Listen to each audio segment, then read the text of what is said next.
Hi అండి. Welcome to Nani's mom magic. ఈరోజు నేను ఆహ్, నా యూట్యూబ్ జర్నీ గురించి షేర్ చేసుకుందాం అనుకుంటున్నాను.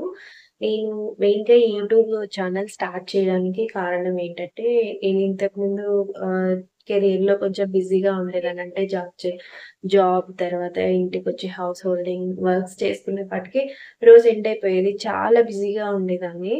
అలాంటి బిజీ లైఫ్‌లో నుంచి సడెన్‌గా ఎంప్టీ అయిపోయింది. ఎందుకంటే బాబు పుట్టిన తర్వాత డెడ్ అపోజిట్ కంప్లీట్‌గా ఇంట్లో టైమ్ స్పెండ్ చేయాల్సొచ్చింది. స్టార్టింగ్ 1 ఇయర్ వరకు ఆహ్, మా పల్లెల్లోనే ఉన్నామనమాట. మా అమ్మ వాళ్ళ ఇంట్లో ఉన్నాము. కాబట్టి అక్కడ నాకు టైం ఏం తెలియలేదు. ఎలా గడిచిపోయిందో గూడా తెలీదు. అంత బిజీ కెరియర్‌లో నుంచి సడెన్‌గా ఆహ్, టైం దొరికేపాటికి చాలా హ్యాపీగా స్పెండ్ చేసేసాను 1 ఇయరు. ఆ తర్వాత మేము బెంగుళూరుకైతే వచ్చేయాల్సొచ్చింది. నేను బాబుతో వచ్చేసాను ఇక్కడికి బెంగుళూరుకి. అప్పటినుంచి నాకు చాలా ఎంప్టీ అనిపిచ్చేసింది. ఎందుకంటే ఇక్కడంతా బిజీ లైఫ్. ఎవరి లైఫ్‌లో వాళ్ళు చాలా బిజీగుంటారు. మార్నింగ్ వెళ్తారు, నైట్‌కొస్తారు. కాబట్టి చాలా ఎంప్టీ అనిపిచ్చింది. అంత ఖాళీగా నేనెప్పుడు లేను ఇలా కెరియర్‌లో. ఆహ్, అలాంటి టైంలో నాకు ఈ ఆలోచనైతే వచ్చింది. యూట్యూబ్ ఛానల్ మనం ఎందుకు స్టార్ట్ చేయగూడదు? ఖాళీగానే ఉన్నాం కదా! కొంచెం 1 hour daily 1 hour time spend చేస్తే ఆహ్, మనకి మనకి కూడా చాలా ఆహ్, అంటే మనలో ఏ టాలెంట్ ఉందో మనకు కూడా తెలియదు. ఒక లెర్నింగ్ ప్లాట్‌ఫార్మ్ లాగా నాకనిపిచ్చింది. సో, మనకి ఏం తెలుసో అది నేచురల్‌గా పోస్ట్ చేద్దాం అని అనుకుని, సరే యూట్యూబ్ ఛానల్ స్టార్ట్ చేద్దాం అని అనుకున్నాను. ఏం స్టార్ట్ చేయాలి? తర్వాత డైరెక్ట్‌గా కెమెరాని ఫేస్ చేసే ఆహ్, అంత ధైర్యం నాకు స్టార్టింగ్‌లో అనిపించలేదు. సో, ఎందుకంటే పక్కన వాళ్ళేమనుకుంటారో అలా కొంచెం అయితే భయమేసింది. కామెంట్ చేస్తారు అలా అనిపించింది. సరే అనేసి స్టార్టింగ్‌లో కుకింగ్ వీడియోస్ అయితే పోస్ట్ చేద్దాం. లేదా మన నాకు కొంచెం గార్డెనింగ్ కూడా చాలా ఇష్టమనమాట. సో, అలాంటివన్నీ ఆహ్, పోస్ట్ చేద్దాము. ఒకవేళ సక్సెస్ అయిందనుకో అలానే మూవ్ అవుదాం. లేదనుకో స్టాప్ చేద్దామనేసి నేను ఒక చిన్న టార్గెట్ అయితే పెట్టుకున్నాను. లాంగ్ టర్మ్‌గా అయితే ఒక 1 ఇయర్ చూద్దాము అని అనుకున్నాను. ఆ లోపల షార్ట్ టర్మ్‌లో మనము అట్‌లీస్ట్ 1 మంత్‌లో సొంతంగా మన కంటెంట్‌ని బట్టి అట్‌లీస్ట్ 10, 15 మెంబర్స్ అన్న సబ్‌స్క్రైబర్స్ వస్తారా లేదా? దాన్ని బట్టి ముందుకు పోవాలి అని అనుకున్నాను. అలానే స్టార్ట్ చేసేసాను. నా ఫస్ట్ వీడియో అయితే లాంగ్ వీడియో పోస్ట్ చేశాను. అప్పుడు నాకు ఆ ఎడిటింగ్ గూడా ప్రాపర్‌గా రాలేదు. వాయిస్ ఓవర్ అయితే ఇంకా ఘోరంగానే అనుకోండి. అస్సలు రాలేదు. నా వాయిస్ ఓవర్ నాకే నచ్చలేదు. చాలా అస్సలు బాలేదు అనుకున్నాను. మ్యూజిక్ యాడ్ చేసి అలా మొత్తానికైతే ఫస్ట్ వీడియో అయితే పోస్ట్ చేసేసాను. పోస్ట్ చేసిన తర్వాత వ్యూస్ అయితే అంత ఎక్కువేం రాలేదండి. 1 ఆర్ 2 వ్యూస్ మాత్రమే వచ్చాయి. అప్పుడు సరే అనేసి యూట్యూబ్ స్టేటస్‌లో పెట్టుకున్నాను. అక్కడి నుంచి వ్యూస్ వచ్చాయి. కొంతమంది సబ్‌స్క్రైబ్ కూడా చేసుకున్నారు. 10, 15 మెంబర్స్ సబ్‌స్క్రైబ్ చేసుకున్నారు. ఆ తర్వాత నేను వీడియోస్ పోస్ట్ చేయడం స్టార్ట్ చేశాను. కానీ ఆ వీడియోస్‌కి ఆహ్, వ్యూస్ రాలేదనమాట. సబ్‌స్క్రైబర్స్ వచ్చారు 10, 15 మెంబర్స్. కానీ వ్యూస్ రాలేదు. నాకప్పుడు అర్థం కాలేదు. ఎందుకు వ్యూస్ రాలేదు? ఇంతమంది సబ్‌స్క్రైబర్స్ ఉన్నారు కదా! ఒక 15 మెంబర్స్ సబ్‌స్క్రైబర్స్ ఉన్నారు. అట్‌లీస్ట్ 5, 10 అన్నా 15 అన్నా రావాలి కదా! అని నేను ఎక్స్‌పెక్ట్ చేశాను. కానీ నేను ఇంకా యూట్యూబ్ గురించి చాలా తెలుసుకోవాలనేసి మరీ యూట్యూబ్ వీడియోస్ సెర్చ్ చేసి చూసాననమాట. చూస్తే అక్కడ నాకర్థమైందంటే ఏంటంటే, నేను సబ్‌స్క్రైబ్ చేసుకోమన్నాను గాబట్టి చేసుకున్నారు. అందులో నా కొలీగ్స్ ఉన్నారు. లాంగ్వేజ్ కూడా తెలియని వాళ్ళున్నారు. తెలుగు రాని వాళ్ళే ఉన్నారు. నా కొలీగ్స్ ఆల్‌మోస్ట్ కర్ణాటక, తమిళనాడు ఇలాంటి వాళ్ళు గూడా ఉన్నారు కదా! వాళ్ళందరూ చేసుకున్నారు. వాళ్ళకి నా లాంగ్వేజ్ కూడా తెలీదు. తెలుగు లాంగ్వేజ్. నన్ను ఎంకరేజ్ చేయడం కోసం, నా కోసం సబ్‌స్క్రైబ్ చేసుకున్నారు. అంతేగాని వాళ్ళు నా వీడియోస్ చూడరు కదా! వాళ్ళ కంటెంట్ నచ్చి సబ్‌స్క్రైబ్ చేసుకుంటే వాళ్ళు వీడియోస్ చూస్తారు. ఆ విషయం నాకు ఒక 2, 3 డేస్‌లోనే అర్థమైపోయింది. ఇంకప్పుడు ఏం చేద్దామనేసి ఇంకా ఎక్కడ నేను స్టేటస్‌లు గాని, లేకపోతే ఎవరికి ఆహ్, ఫ్యామిలీ మెంబర్స్ కానీ, ఫ్రెండ్స్‌కి కానీ ఎవ్వరికీ లింక్స్ పెట్టొద్దు, స్టేటస్‌లు పెట్టుకోవద్దు, లేదా ఎవరిని సబ్స్క్రైబ్ చేసుకోమని అడగొద్దు అని క్లియర్‌గా చెప్పేసాను. చెప్పేసిన తర్వాత ఇప్పుడు ఇంకో టాస్క్ సబ్స్క్రైబర్స్ ఎలా తెచ్చుకోవాలి? అందుకోసమని నేను యూట్యూబ్ షార్ట్ వీడియోస్ పోస్ట్ చేశాను. షార్ట్ వీడియోస్ ఎలా అంటే నేను డైలీ కుక్ చేసేవే ఏదైనా గానీ కొంచెం వెరైటీగా కుక్ చేసినప్పుడు అవి నేచురల్‌గా ఎక్కువ ఎడిటింగ్స్ ఏమి యూజ్ చేయలేదు. సింపుల్‌గా ఎలా ఉంటే అలా ఒక్కోసారి వాయిస్ ఓవర్ ఇచ్చాను. ఒక్కోసారి నార్మల్ మ్యూజిక్ యాడ్ చేసి పోస్ట్ చేసేసాననమాట. అందులో కూడా మనం ఎక్కడి నుంచి పడితే అక్కడి నుంచి వీడియోస్ తీసుకొనొచ్చి పోస్ట్ చేసామంటే కాపీరైట్ పడుతుంది. మ్యూజిక్స్‌లో కూడా కాపీరైట్ ఒకసారి, 2 సార్లు నాకు కాపీరైట్ మ్యూజిక్స్ పడ్డాయి. అప్పుడు నేను అవి రిమూవ్ చేసేసి లేదా ఒక్కొక్కసారి ఎడిటింగ్‌కి వస్తాయి. ఆడియో ఒక్కొక్కసారి కొన్ని వీడియోస్‌కి రావట్లేదు. అదెందుకో ప్రాపర్‌గా నాకు కూడా తెలీదు. వీడియోని డిలీట్ చేసి మళ్ళీ వాయిస్ ఓవర్ ఇచ్చి అప్‌లోడ్ చేసుకొని అలా అవుతుందనమాట జర్నీ. ఇంకా యూట్యూబ్ షార్ట్స్ పోస్ట్ చేయడం స్టార్ట్ చేశాక వ్యూస్ అయితే వచ్చేవి. 200, 300, 400 డైలీ ఏ వీడియో పెట్టినా మినిమమ్ అయితే 500-600 వ్యూస్ అయితే వస్తున్నాయి. కానీ సబ్స్క్రైబర్స్ రావట్లేదు. మరీ డైనమోలో పడిపోయామనమాట.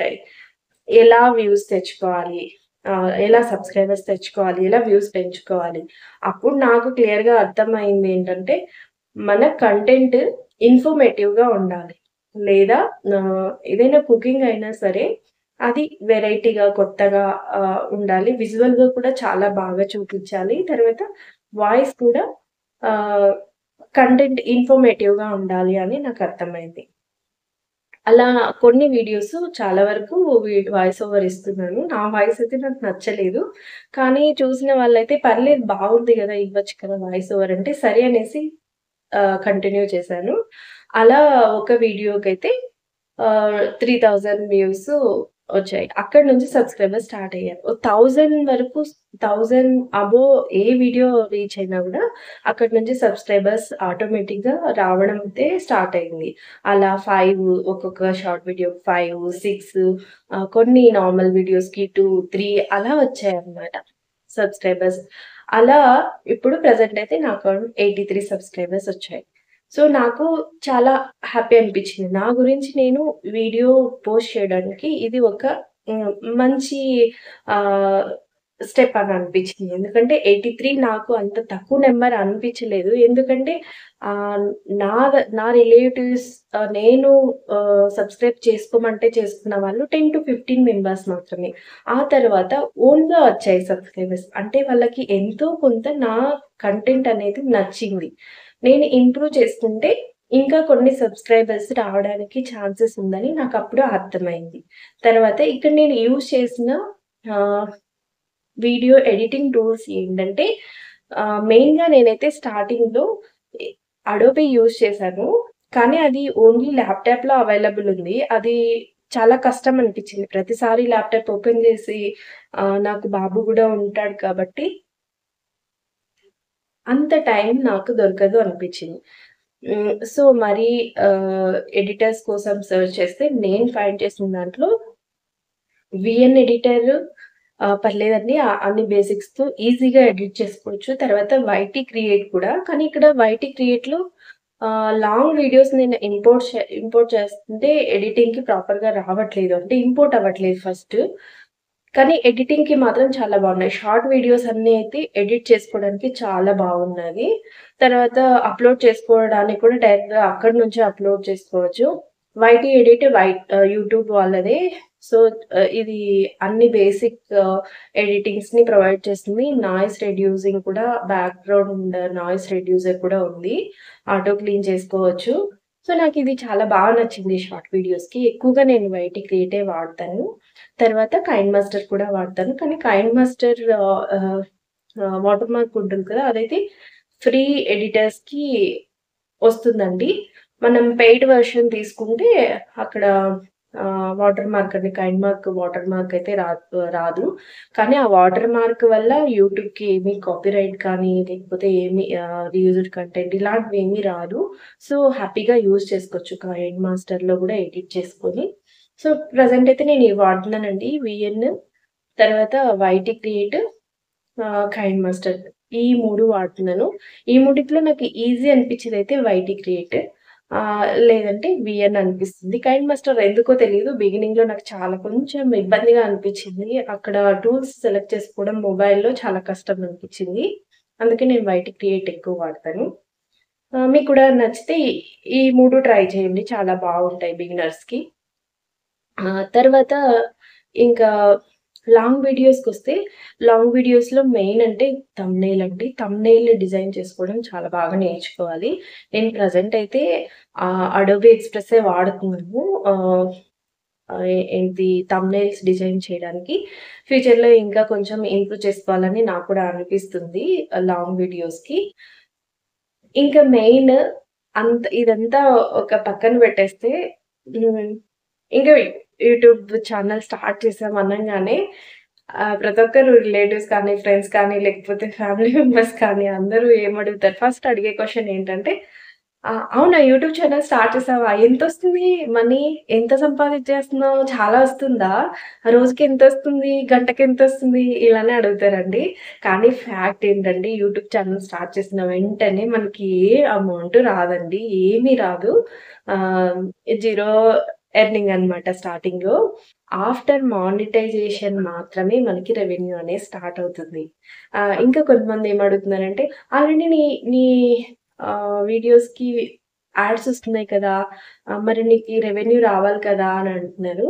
అది ఏం లేదండి. YouTube by default ads post చేస్తుంది. కానీ మానిటైజేషన్ అవ్వని ఏ ఛానెల్‌కి కూడా అమౌంట్ అయితే రాదు. మానిటైజేషన్ అయిపోయిన తర్వాత మాత్రమే మనకి యాడ్‌సెన్స్ అకౌంట్ క్రియేట్ చేసుకోవచ్చు. గూగుల్ యాడ్‌సెన్స్ అకౌంట్ క్రియేట్ చేసుకున్న తర్వాత పిన్ పంపిస్తారు.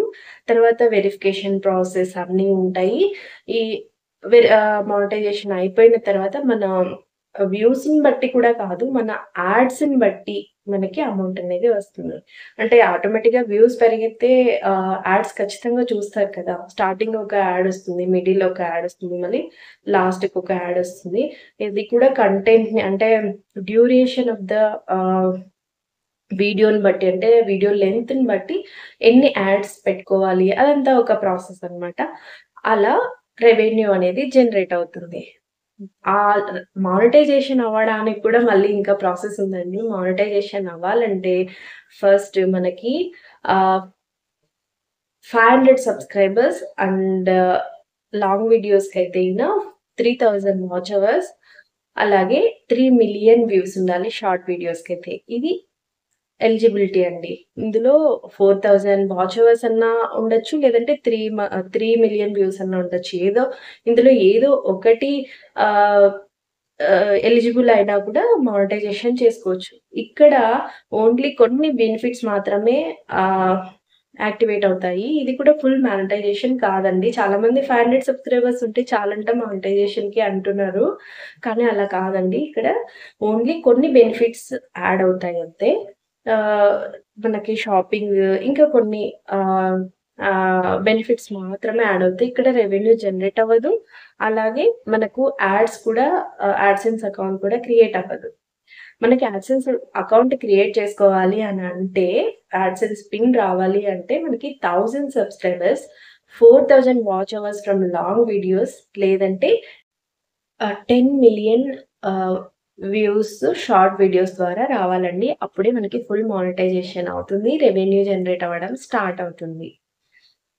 ఇది అండి నా యూట్యూబ్ జర్నీ. మీకు గనుక వీడియో నచ్చినట్లయితే లైక్ చేసుకోండి. అలాగే సబ్స్క్రైబ్ చేసుకోండి.